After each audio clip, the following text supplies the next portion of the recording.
সেখানে 50 কোটি টাকার রোজগার করে এসছে, তাদেরকে ধরেছে আর থানায় না নিয়ে গিয়ে অন্য কোনো জায়গায় নিয়ে গিয়ে থার্ড ডিগ্রি প্রয়োগ করে মারধর করে কারো কাছে 5 লাখ, কারো কাছে 10 লাখ, কারো কাছে 25 লাখ, এরকম করে 2 বছরে 50 কোটি টাকা তুলেছে। আর 50টার 100 গ্রামের সোনার বার তুলে নিয়ে এসছে।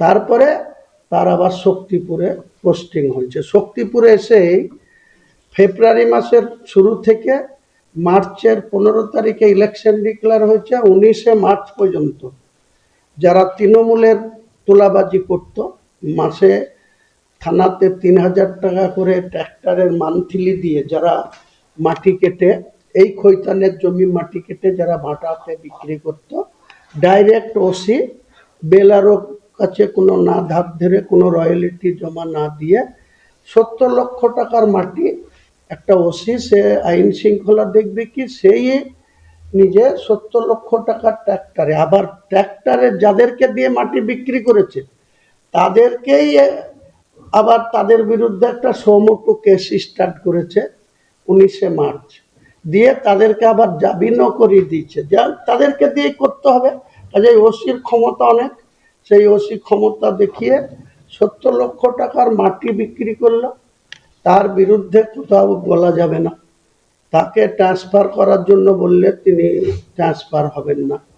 তিনি আজকে ভোর 5টার সময় 50 জন সিআরপিএফ জওয়ান এবং তিনি নিজে, তিনার আরও কিছু অফিসার, শক্তিপুর থানার পুলিশ, আরও জেলা থেকে পুলিশ গিয়েছিল কিনা জানি না, প্রায় সব অনেক পুলিশ নিয়ে গিয়ে আজকে প্রায় 1 লাখ টাকার মতো মাছ ধরা হয়েছিল। ওই জেলেরা যারা জলঙ্গির জেলে, যারা 16% কমিশনে মাছ ধরে, পলাশী, সাটুই, বাজারশো, শক্তিপুর, মানিকখোয়া, এই 5টা জায়গায় প্রতিদিন মাছ দেওয়া হয়। এই 7 দিন থেকে মাছ ধরা হচ্ছে, এর আগে ধরা হয়নি। মাছ ধরার এখন কারণই হচ্ছে ওখানে পাট ফেলছে, পাবলিক কিছু পাট পচাতে দেয়, মাছগুলা মরে যায়। গত বছর 40 লাখ টাকার মাছ ওই পাট ফেলার জন্য মরে গেছে, ভেসে উঠেছে, লোকে ধরে খেয়ে নিয়েছে। এবারও এত মাছ আছে, কাতলার সাইজ 2 কেজি থেকে 2.5 কেজি, রুইয়ের সাইজ 1.5 কেজি থেকে 1 কেজি 800, আর অন্যান্য মাছ আছে, বোয়াল টোয়াল আছে, সেগুলো অনেক বেশি, 10 কেজি ওজনের। বোয়াল এখন ধরা হয় না, এখন এই কাতলা মাছ, রুই মাছটা ধরা হচ্ছিল। আজকে সকালবেলায় ওসি অতনু দাস তার বিশাল পুলিশ বাহিনী নিয়ে গিয়ে সেই মাছ যারা ধরে, আমাদের যে ইয়েগুলো আছে মাছের ধরার ডেকগুলা, সেই ডেক থেকে মাছ সব নিজে লোক লাগিয়ে কেড়ে নিয়েছে এবং সেই মাছ ওখানে পাবলিকের কাছে বিলি করে দিয়েছে। এবং আমাদের যারা লোকজন ছিল, আমলদার এবং আমার ভাইপো রাজা, যে মাছের এই ধরার টরার দায়িত্বে আছে, আমার তো সময় নেই, আমার নামে লিস্ট থাকলেও আমি আমার ভাইপো রাজা শেখকে দিয়ে করাই, তাকে সেখান থেকে উচ্ছেদ করে দিয়ে। তাই এটা আপনাদের মাধ্যমে রাজ্যের মানুষকে আমি জানাতে চাইছি, যেটা কোন ধরনের প্রশাসন, এটা কি ধরনের ওসির আচরণ। একটা ওসি যদি আমার বিরুদ্ধে কোনো অভিযোগ থাকে, আমাকে যেমন সমুটু কেস করেছে, আমাকে তিনি নোটিশ দিয়েছেন, আমার নোটিশের হাজারের টাইম আছে আগামী 3 তারিখ, আজকে 2 তারিখ। আমি আগেই বলেছি, কালকেই বলেছি যে আমি 3 তারিখ শক্তিপুর থানায় হাজির হতে পারবো না, কারণ সেই টাইমে আমার জুম্মার নামাজ আছে। আমি 4 তারিখে রেজিনগর থানায় একই ধরনের 2টো কেস, সমুটু কেস, যে সমুটু কেসের আবার একজন, একদিকে শক্তিপুরে আনিসুর রহমানকে ধরা হয়েছে, আবার এইদিকে গোলাম মোস্তফা আর আমিনুলকে ধরা হয়েছে রেজিনগর। তাদেরকে পিসি নিয়েছে, শক্তিপুর থানা 7 দিনের পিসি নিয়েছে আনিসুরকে, আর রেজিনগর থানা 5 দিনের পিসি নিয়েছে আমিনুল আর গোলাম মোস্তফাকে। এর মধ্যে কালকে ওসি রাত্রেবেলায়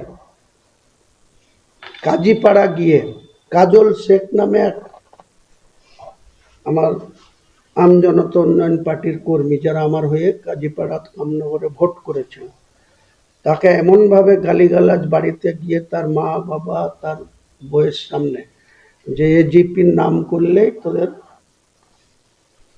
যা ভাষা বলেছে সে ভাষা বলা যাবে না। একইভাবে রাত্রি 12টার সময়, এটার কাজলটা হচ্ছে রামনগর বাছড়া কামনগর কাজীপাড়া অঞ্চলের কাজীপাড়া গ্রামে, আর সোমপাড়া 2 এর ঘোল্লার বান্টু শেখ, সে এক সময় আমার যখন সিকিউরিটি ছিল না তখন তারা 4 জন আমার প্রাইভেট সিকিউরিটি হিসেবে তারা ডিউটি করত। তাকেও রাত্রি 12টার সময় গিয়ে বলেছে, তুই বাউন্সার হয়েছিস, তোর বাউন্সারগিরি, তুই যদি হুমায়ুন কবিরের ধারে কাছে যাস তাহলে তোকে তুলে এনে উল্টো করে টাঙাবো। এই হচ্ছে একটা ওসির ঔদ্ধত্য।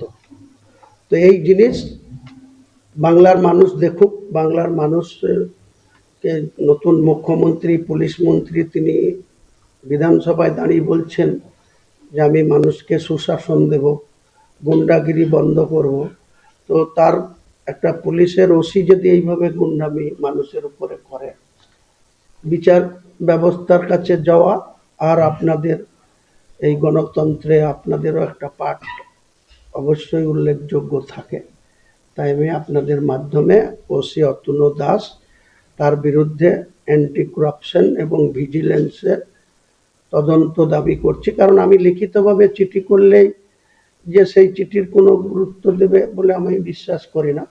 শুধু আপনাদের মাধ্যমে বলতে চাই যে এই ওসি অতুল দাস লালগোলায় 2 বছরে কি করে এসছে, তার যদি পার্সোনাল ব্যাংক অ্যাকাউন্ট বা তার কি সম্পদ ছিল 2 বছর 2.5 বছর আগে, আর বর্তমানে তার কত সম্পদ হয়েছে। যেমন বিভিন্ন রাজনৈতিক নেতাদের ধরা হচ্ছে, ইডি, এনআইএ, সিবিআই হচ্ছে, তাহলে একজন পুলিশ অফিসার যদি এত এইসব করাপশনে যুক্ত থাকে তাহলে তার বিরুদ্ধে কেন অ্যান্টি করাপশন তদন্ত করবে না, কেন ভিজিলেন্স তার তদন্ত করবে না। তো এটাই আমার দাবি যে অতুল দাস সে তার নিজের যোগ্যতায় চাকরি পেয়েছে, আমি তাকে চাকরি দিইনি, বা কে দিয়েছে সেটা তারা জানে।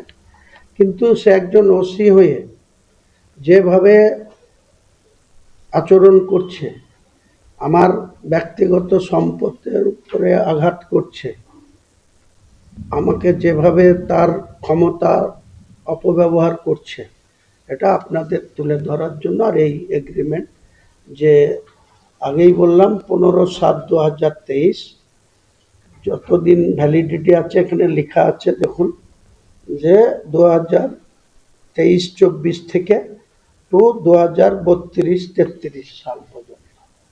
অথচ সেখানে আমি আমার মাছ ছাড়া আছে, মাছ ধরা আছে, সেই মাছের নিয়ে গিয়ে মাছ নিজে হাতে পুলিশের ক্ষমতা দেখিয়ে মানুষের মধ্যে বিলি করে দেওয়া হচ্ছে তার মর্জি মোতাবেক। এটা জুলুম না এটা কোনো ন্যায় প্রশাসনের উদাহরণ, এটা আমি আপনাদের সেটা কি যাবেন বা কোনো অগ্রিম কিছু না, কিছুই করা হয়নি। কিছু করেন, এই যে যাবেন না বলছেন, সেক্ষেত্রে যদি কোনো ব্যবস্থা নেয় পুলিশ? সেটা তো নিতেই পারে, এই নিয়ে তো আমি কোনো কথা বলবো না। আমি শক্তিপুর থানায় হাজিরা দিতে পারবো না বা দেবো না বলেই বলছি। আমি রেজিনগর থানায় হাজিরা দেব, ব্যবস্থা নেওয়ার ক্ষমতা তো পুলিশের আছে, দিতেই পারে, সেটা আমি ফেস করবো।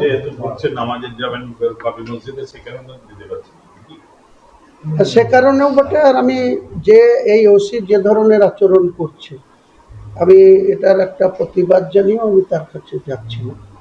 কারণ সে কারণে অকারণে যে আচরণ করছে, আমাদের কর্মীদের উপরে যে জুলুম করছে, গালিগালাজ দিচ্ছে, বাড়িতে গিয়ে চড়াও হচ্ছে, তাহলে তার নোটিশ মেনে আমি হাজিরা দেব না। তিনি যদি সেই নোটিশ অ্যাটেন্ডেন্স না দেওয়ার জন্য তিনি যদি আমার বিরুদ্ধে ব্যবস্থা নেন, নিতেই পারেন, সেটা নিয়ে তো আমার কোনো বক্তব্য না। আর যদি না নেন তাহলে আমি রেজিনগরে যাব। আমাকে কালকে আমি এসডিপিও বেলডাঙ্গার সঙ্গে কথা বলেছিলাম রাত্রে, যে আমি যেতে পারবো না। তা উনি বলেছিল যে আপনি সকালের দিকে না যান, নামাজ পড়ে বিকেলের দিকেও চেন। তো আমি বলেছিলাম দেখছি, সেটা হয়তো যেতাম, কিন্তু আজকের তার যা আচরণ, গত রাত্রে যে ধরনের এজিপি কর্মীদের উপরে তার ঔদ্ধত্য আচরণ, এরপরে তার প্রতি তার থানায় গিয়ে তার কাছে দেখা করাটা আমার পক্ষে সম্ভব না। তাই আমি সে যা করার করতে পারে সেটা নিয়ে আমার কোনো বলার নেই। এই ব্যাপারটা নিয়ে হাইকোর্টে যাচ্ছেন। আমি 7 তারিখে যাব। আমি 7 তারিখে আমার যে যত টাকার মাছ ক্ষতি করেছে ডাইরেক্ট ওসি অতনু দাসের নামে, যত 6 তারিখে বলিদান দিবস আছে ডক্টর শ্যামাপদ মুখার্জির, তার ছুটি আছে সোমবার। আমি মঙ্গলবারে সকাল সকালে হাইকোর্টে যাব যদি বাইরে থাকি, আর যদি বাইরে না থাকি তাহলে আমার লোকজনকে দিয়ে, আমার হাইকোর্টে তো পাওয়ার নামায় সই করাই আছে, পাওয়ার নামায় সই করা আছে, অ্যাপ্লিকেশনে সই করা আছে, অনেক কিছু। যে কোনো টাইমে আমি না গেলেও আমার লোককে অথরাইজ করলেও সে কেসে করতে পারে, সেটুকু সব ডকুমেন্টস রেডি আছে। আমি আজকেও কথা বলেছি হাইকোর্টের লয়ারের সঙ্গে। আমার কাছে অনেক পেপারস আমার হাইকোর্টে পাওয়ার দেওয়া আছে, বা অ্যাপ্লিকেশন কেস করতে গেলে যে ধরনের অ্যাপ্লিকেশন দরকার হয়, একজনকে হাজিরা দিতে হয় তার আধার কার্ড নিয়ে, সে লোক যাবে। আর যদি আমি বাইরে থাকি তাহলে আমি সশরীরে যাব, এটাই ব্যাপার। আপনি কি গ্রেফতারের আশঙ্কা প্রকাশ করছেন? আশঙ্কা করছি না, কিন্তু এদের যে ধরনের আচরণ করতেই পারে। তিনি যখন সমুটো কেস করেছে, অতি উৎসাহী হয়ে যখন আমার বিরুদ্ধে দুটো থানা কেস করেছে, তাহলে তারা কি করতে পারে না পারে সে ব্যাপারে তো আমি আগাম কিছু বলতে পারবো না। নিশ্চয়ই করতে পারলে করবে, করলে তো আমার কিছু করার নাই। আমি জুডিশিয়ালের কাছে শরণাপন্ন হব, আমাকে যে কেসে ফরওয়ার্ড করবে, জামিন দিলে বেলে আসবো, না দিলে যতদিন রাখবে থাকবো। আরো ভালো ভালো খবর দেখতে সাবস্ক্রাইব করুন বাংলা হান্টের ইউটিউব চ্যানেল। বাংলা হান্টের আরো খবর দেখতে নজর রাখুন। বাংলা খবর মানেই বাংলা হান্ট।